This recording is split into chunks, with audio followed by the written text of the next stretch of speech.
story. Thousands of years ago in ancient China, there lived a beautiful young woman named Mulan. She lived with her parents and a dog named Little Brother.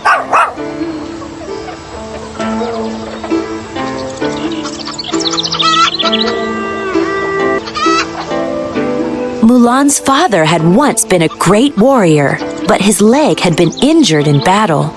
As an only child, Mulan felt responsible for upholding the family honor.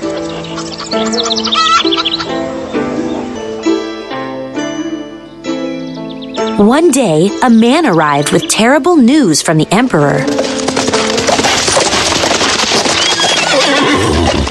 The Huns, China's enemy, had invaded.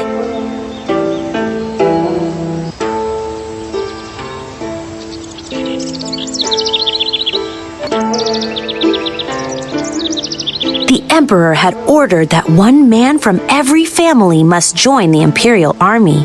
Mulan's aging father had to fight again.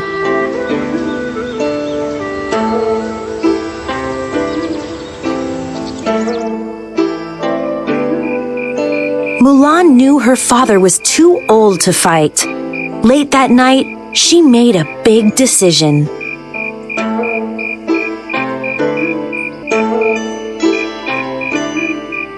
After saying a prayer to the ancestors, she used a sword to cut her hair short.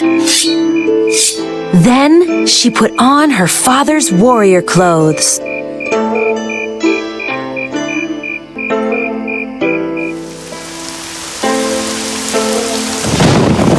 As her parents slept, Mulan, now dressed as a young man, jumped onto her father's horse, Khan.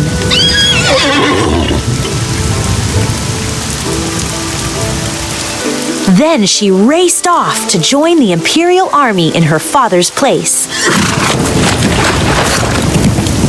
Somehow, she would find a way to bring honor to her family.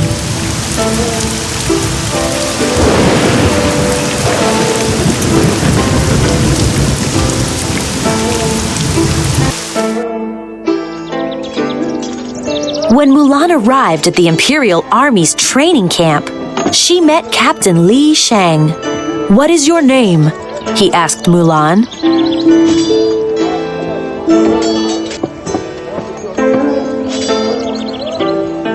"My name? It's, Ping," Mulan said.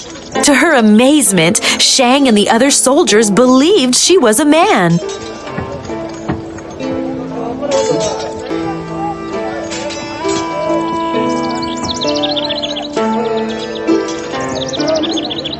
Shang worked hard to teach his soldiers strength and discipline.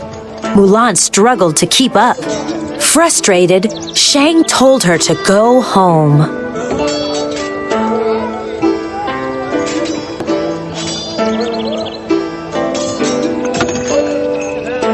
But to earn the soldiers' respect, Mulan retrieved an arrow atop a tall pole. This was the hardest training task of all, and Mulan had done it.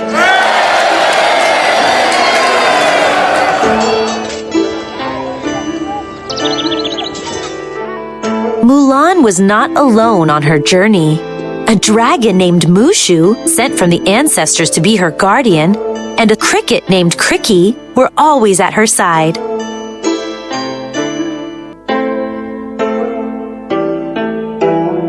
Working together, they wrote a fake letter ordering Shang and his soldiers to go after the Huns. Now Mulan would get her chance to bring honor to her family.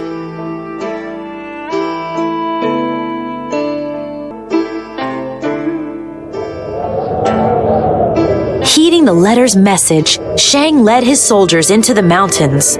Suddenly, they were surrounded by thousands of Huns. Mulan got an idea.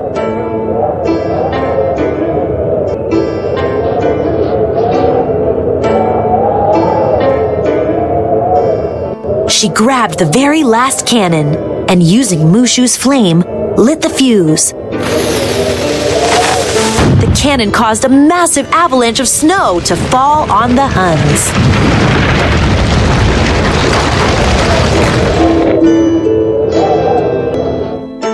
But the danger wasn't over. Snow was now racing toward Mulan and her friends.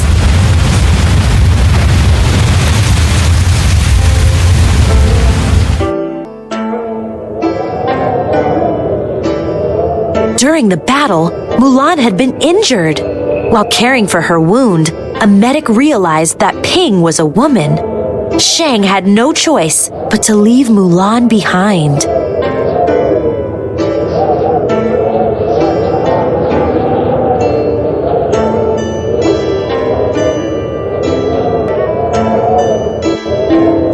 As she sat with Khan, Mushu, and Kriki, Mulan felt she had failed her family and herself.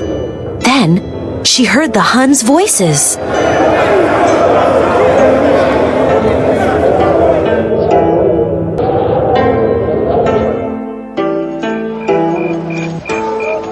Mulan raced to the Imperial City to warn Shang.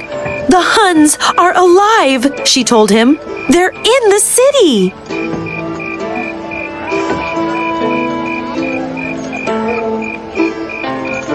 But Shang felt betrayed by Mulan and did not trust her. Mulan tried warning the others, but no one would believe her.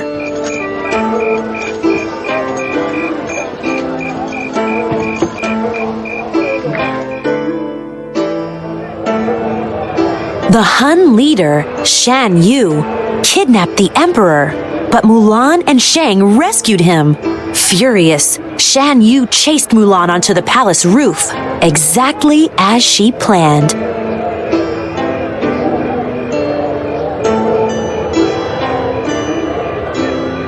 Mulan grabbed Shan Yu's sword and pinned his coat to the roof. He couldn't move when Mushu and Kriki shot a rocket his way.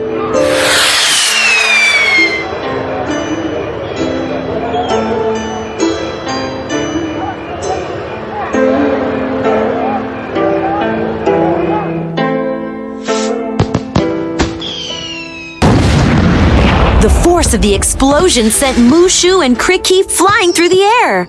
Mulan and Shang fell together to the ground as fireworks began to fill the sky.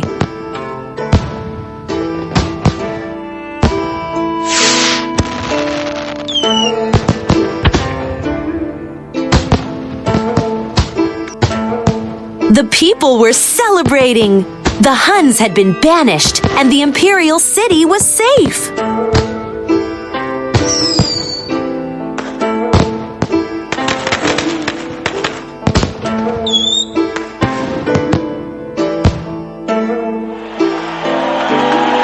The Emperor was very grateful to Mulan. "You have saved us all," he said. And then he did something extraordinary. The Emperor bowed to Mulan.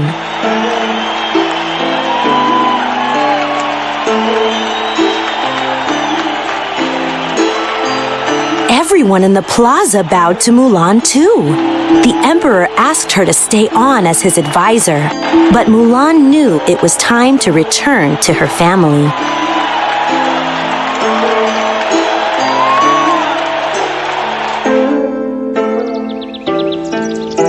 At home, Mulan presented her father with a sword given to her by the Emperor.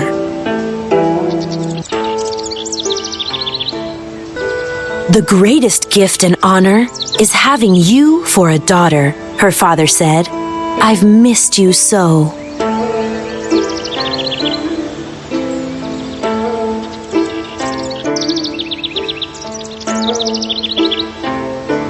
"Excuse me," said a voice behind them. "Does Mulan live here?" Shang had brought Mulan her helmet, and she invited him to stay for dinner.